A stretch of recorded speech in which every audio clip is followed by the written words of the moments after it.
Hey there everyone, it's your old pal Cape Joel again, and before we begin another of what I'm certain will be a wonderful comic book video, I wanted to take this opportunity to tell you about Southern Scholar Socks. Yes, that's right, they are a sock delivery service delivering stylish, comfortable socks to you every month. Obviously, it's winter time, it's getting colder out there, you gotta take care of your feet, right? You take care of them, they'll take care of you back. Southern Scholar Socks is great for gifts too. You know, I remember as a kid I hated opening up socks on Christmas morning, but now that I am something resembling an adult, you need them. I'm always needing socks, and these are high quality socks. So check them out in the description down below. Tell them Cape Joel sent you, and with that, let's get on with the video, shall we? Jane Foster has barely been Valkyrie for a minute, and already dark forces seek to undermine her time in the mantle. What'll happen next? Well, let's hop into the pages of Valkyrie issue number 4 and find out for ourselves, shall we? Well, now isn't this interesting? The comic actually opens up in Vegas, where we meet on up with Mephisto, who is still trapped in his tower following the events of Damnation. Even though you can really be forgiven for not knowing that, as books like Avengers and Champions kind of play fast and loose with where exactly Mephisto is in the Marvel Universe right now. If nothing else, Aaron and Ewing proving that they are indeed clever writers actually managed to play this all off in a funny joke where Mephisto was on the phone with the actual devil, claiming that, bada bing bada boom, I'm the master of making evil deals, you know, so naturally I know all the loopholes and how to get around them. Oh, bet you didn't know Mephisto sounded like Andrew Dice Clay. Well, in my brain he does. It's also here in this issue we discover that Mephisto was pulling the strings of the Grim Reaper, a lower tier villain who has been alive and dead so often he really makes the perfect agent for Mephisto. You see, with all of his spare time right now, Big Red has been going through a bunch of his old contracts. One in particular he struck with Hela involving her evil Valkyrie counterparts. You see, basically the idea is that if all the Valkyries were to die, then Mephisto would be able to exercise his contractual obligation to refill their ranks with damned souls of his very own.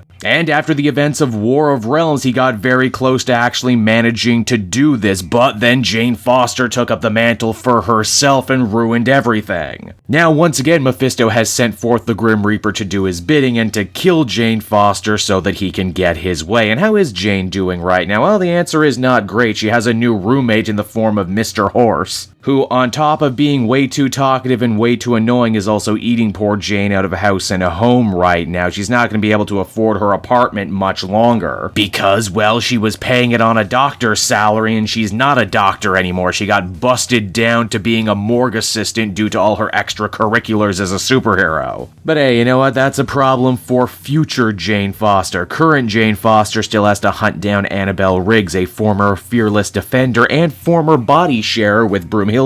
Dr. Riggs is easy enough to find. She's having a whole conference right now on archaeology, one that proves to be so popular it managed to catch the eye of none other than Sorcerer Supreme himself, Stephen Strange. And man, can I just say for a second, goddamn Dr. Strange, that is a fly outfit. You look like Dolomite on his way back from a Hogwarts reunion. I haven't actually read Dr. Strange in forever. Does he normally look like that in the book as it stands right now, or is this something new they pulled out for this issue? Now, why is Strange here? Turns out one of the artifacts that Riggs brought back from her last excavation just so happens to be a portal to a prison dimension holding 3 of Doctor Strange's oldest foes. You got Caecilius, you got Demonicus, you got all the warriors, and they learn new tricks too while trapped in what they call the Purple Dimension. What's a Purple Dimension? I don't know, but I bet they play a lot of Prince there, and I bet everything tastes like grape. Now, much to Doctor Strange's surprise, this fight isn't an unfair 3-on-1, it's a much more manageable 2-on-3 with Jane transforming into Valkyrie to help out. They clean house of these magical jobbers, but just when it looks like they have everything in the bag, Grim Reaper shows up once again. His mission parameters actually having changed a little bit since last time we saw him. It's not just kill Jane Foster so Mephisto can get his Valkyries, it's also kill Jane Foster and bring me the soul of a superhero. And if it also just so happens to be the soul of the very same hero who trapped me in Las Vegas in the first place, well, that's just gravy, baby, as the comic comes to a close. And so that was Jane Foster Valkyrie issue number 4, and while I'm certainly late to covering this one, I'm glad I did, because Aaron and Ewing continue to bring the fire to this series. It's clever, it's funny, it goes in directions I wasn't expecting, and they also seem to be setting the groundwork here for that big superhero medical council involving Jane, Doctor Strange, and a few others, which should be really cool. Overall, I'd give this one an 8 out of 10, and it looks like this first arc is going to end on a really strong, really high note.